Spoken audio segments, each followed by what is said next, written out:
उम्मीद करती हूँ सभी बच्चों ने पहले वाले वीडियो अच्छे से देखे हैं, सभी चैप्टर्स को अच्छे से किए हैं। आज मैं आपको 3rd क्लास की हिंदी का 7th चैप्टर पढ़ाऊंगी, जिसका नाम है बुद्धि बल से श्रेष्ठ होती है। बुद्धि बल श्रेष्ठ होता है, 7 नंबर चैप्टर है। क्या है ये? एक कहानी है, ठीक है ना। कार्टून तो सभी बच्चे देखते होंगे, तो ये कार्टून में भी आपने कार्टून में कहानियाँ आती है, वो भी आप इसमें कई बार इस कहानी को भी आपने पढ़ा होगा, सुना होगा। तो आज हम आपको इसे पढ़कर बताती हूँ। एक बार की बात है, जंगल में एक खूंखार शेर था। वैसे तो शेर खूंखार ही होते हैं, परंतु यह शेर कुछ अलग ही तरह का था। सारे जंगल के जानवर इस शेर से परेशान हो चुके थे। वह हमेशा जंगल में ही घूमता रहता। जो भी जानवर दिखता उसका शिकार कर लेता, चाहे वह भूखा हो या न हो। कोई भी जानवर जंगल में निश्चिंत यानी बिना चिंता के, चिंता मुक्त होकर घूम नहीं सकते थे। एक दिन सभी जानवरों ने एक सभा बुलाई और यह निश्चय किया कि वे सब एक साथ मिलकर शेर से निवेदन करेंगे कि शेर इस तरह सारे दिन जंगल में घूमा न करे, ठीक है ना। सभी जंगल के जो जानवर थे उन्होंने एक मीटिंग कर ली, सभा बुला ली और कहा कि हम सभी बात करेंगे कि इस तरह से शेर सारे दिन जंगल में न घूमे हुए।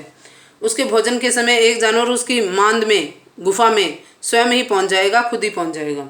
ऐसा निश्चय कर लोमड़ी शेर की गुफा में जा पहुंची। शेर को प्रणाम कर उसने बड़े ही विनम्र स्वर से कहा कि आप तो जंगल के राजा हैं। जंगल का राजा कौन होता है? शेर। आपका इस तरह से जंगल में घूम घूम कर शिकार करना हम में से किसी को भी अच्छा नहीं लगता। राजा तो अपने सिंहासन पर विराजमान अच्छे लगते हैं, इससे आपका सम्मान भी बढ़ेगा। आप आराम से अपनी गुफा में आराम करें। जब आपके भोजन का समय होगा तब हम में से हर रोज बारी बारी से आपके पास कोई एक जानवर पहुंच जाएगा। यह सुनकर शेर गुर्राया और बोला, यदि नहीं आए तो? गुस्सा हुआ वो।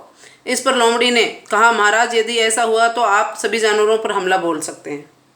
शेर ने सोचा लोमड़ी की बात सही है, अब वह बूढ़ा भी हो चला है, उससे इतना चला भी नहीं जाता। वह लोमड़ी की बात से सहमत हो गया।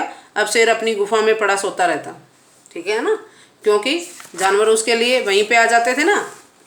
भोजन तो वहीं आ जाएगा, जब भोजन वहीं आ जाएगा तो क्यों जाएगा भाई कहीं और। ये बात किसने कहा? शेर से किसने की थी? लोमड़ी ने। क्यों? क्योंकि लोमड़ी क्या होती है? चालाक होती है, ठीक है ना। इसलिए लोमड़ी को ही बात करने के लिए भेजा गया। अब आप देखिए इसमें, और जंगल के सारे जानवर मस्त होकर पूरे जंगल में धमा चौकड़ी मचाते रहते। मस्त माने खुशी से। जंगल में सभी जानवर खुशी से पूरे जंगल में धमा चौकड़ी मचाते रहते, इधर उधर मजे से उछलते कूदते रहते। परंतु बारी बारी से एक एक जानवर शेर का भोजन जरूर बनता। ऐसे ही दिन बीतने लगे।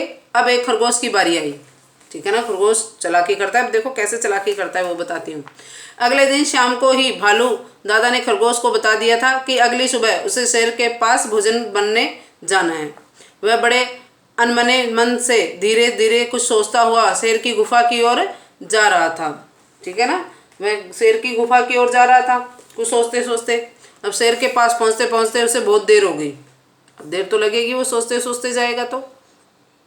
इधर शेर भूख के कारण परेशान होकर अपनी गुफा में चहलकदमी कर रहा था। क्या कर रहा था वह?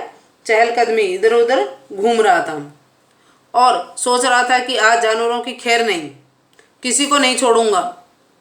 इतने में खरगोश एक छलांग लगाकर शेर के सामने पहुंच गया। अब शेर क्या कहता, शेर और खरगोश की क्या बात होती है वो सुनते हैं अपन। शेर ने जब इतने छोटे जानवर को इतनी देर से आते देखा तो क्रोध से आग बबूला हो गया। आग बबूला होना यानी बहुत अधिक क्रोधित हो गया वो। उसने गुर्रा कर कहा, गुस्से में आकर कहा, अरे खरगोश, एक तो तू इतना छोटा जानवर है, फिर भी इतनी देर से आया है, अब मैं क्या करूं? खरगोश ने विनम्र स्वर में कहा, बहुत ही धीमे स्वर में नम्रता के साथ कहा, महाराज आप शांत हो जाइए, मैं क्या करता। रास्ते में एक और राजा मिल गया था। वह कह रहा था कि वही राजा यहाँ का राजा है। दूसरा शेर ये कहे तो राजा को गुस्सा तो आएगा। आप कोई राजा वाजा नहीं है। वह मुझे खाने के लिए तैयार हो गया था, बड़ी मुश्किल से उसके चंगुल से अपने आप को छुड़ाकर यहाँ पहुँचा हूँ, ठीक है ना। उसके चंगुल से मैं खुद को छुड़ाकर यहाँ पहुँचा हूँ। कौन कहता है? खरगोश कहता है। इतना सुनकर शेर की भूख नदारद हो गई, मतलब भूख खत्म हो गई, मिट गई। उसने कहा, कौन है जो अपने आप को जंगल का राजा बताता है? कौन है जो खुद को जंगल का राजा बता रहा है? मैं देखता हूँ। इतना सुनकर खरगोश ने कहा, महाराज आप उससे मिलेंगे?